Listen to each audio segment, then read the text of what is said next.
বিসমিল্লাহির রহমানির রহিম। আজকের আলোচনা কৃষি খাত। বর্তমান বাংলাদেশের ৮০% লোক কৃষির উপর নির্ভরশীল।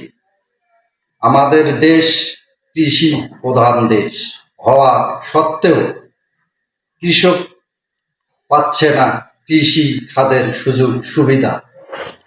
রাষ্ট্রপতি শহীদ জিয়াউর রহমান সরকার হওয়ার পর সর্বপ্রথম কৃষক বা খেটে খাওয়া সাধারণ মানুষের পাশে দাঁড়িয়েছিলেন। তার এই সৎ কর্ম নিষ্ঠার কারণে জাতি ভোলে নাই, ভুলবে না।